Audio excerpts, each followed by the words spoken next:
Hello, Dark Sniper here. I thought we would look at the special event trigger and a couple of its properties.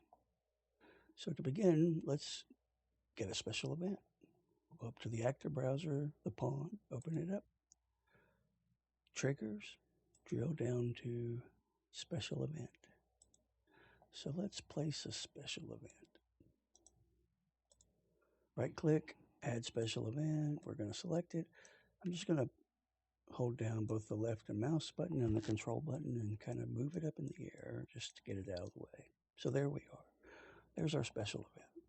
Let's double click it and look at its properties. Under Object, we'll find Initial State. Here's where we tell the special event what we want it to do. And for this one, we want it to play a sound effect.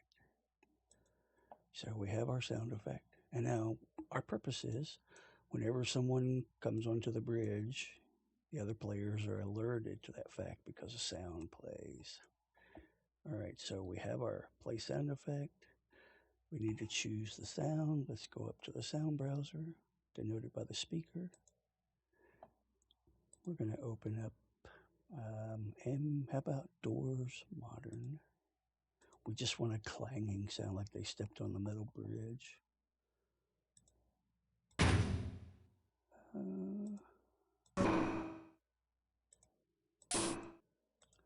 Let's go.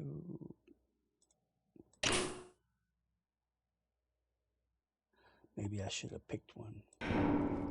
That's good right there. We'll use that one. So we come down to Special Event, Sound. Now, notice there's a sound here, ambient sound, but that's not what we're going to use because if we were to put the sound there, then it would play continuously like an ambient sound. We want it here. This is the sound called by triggering the special event. So now we need to give this special event a unique name. We'll go up to Events, and we'll call this Bridge. I'm going to copy it. Now we need to add two triggers, one on this side, one on that side, so the player crosses through threshold. Back down in triggers, we're going to choose the trigger. Go to properties. Firstly, we're going to call our special event, pasting the name of the special event. And now we need to determine whether or not the player would pierce the collision radius of the trigger. So how do we do that? We're looking at it, we don't see anything. We need to come up to our viewport bar, right click on it, Actors, Radii View. Now we can see the collision radius for this trigger. And if we go to our top view, we can see that it needs to grow some. So we come up to collision, the radius, let's say 180, see what that does. Oh, that's pretty good. We'll just center it there a little bit. Now, when our player runs up the bridge, they should encounter this trigger and make a sound. So let's notice also that this trigger now is calling that special event, and there's a line there. I'm going to duplicate this. You can also use Control D. I'm going to place it right here. And there we go. Now we have a trigger at either end of the bridge. So let's rebuild. Save. And give it a test run.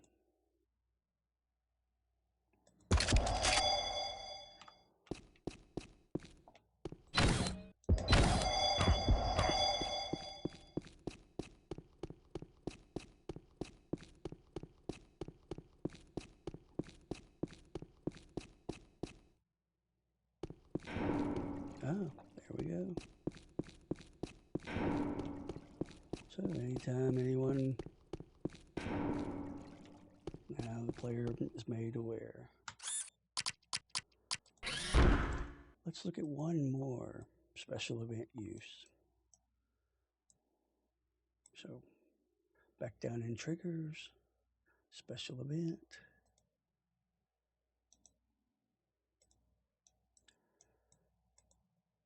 Double click its properties, object, and this initial state is going to be a damage instigator. We want to cause, some kind of penalty for falling down here in the fire. All right, so it's a damage instigator. We're going to call this fire pit.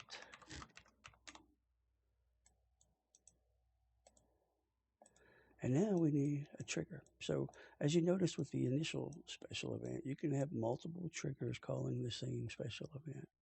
And we could do that here too. We could have a trigger on every flame, but that would be somewhat redundant.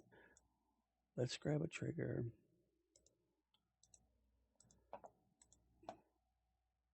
And looking down from the top view, we will make the trigger cover all this area. Going to the trigger's collision. Let's say 600, see what that does. Yeah, that fits it nicely.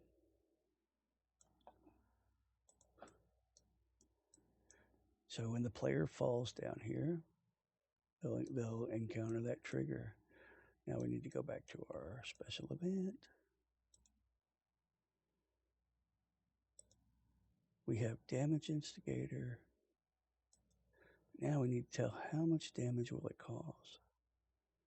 I'm going to say 10 damage points.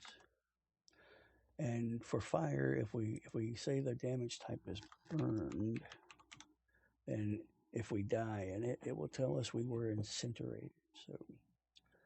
So we have damage 10, damage instigator, fire pit is our tag. Now let's make sure our trigger is set up properly.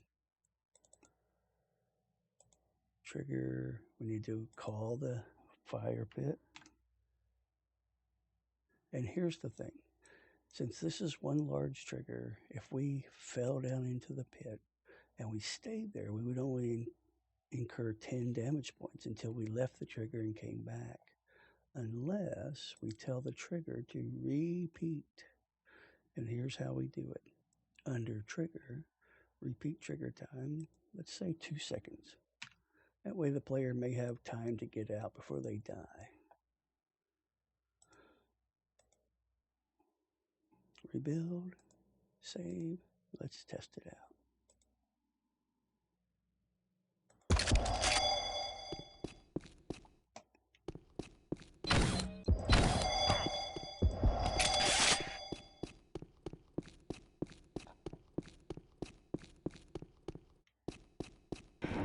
There's our sound. Oh. Yeah. Every 2 seconds.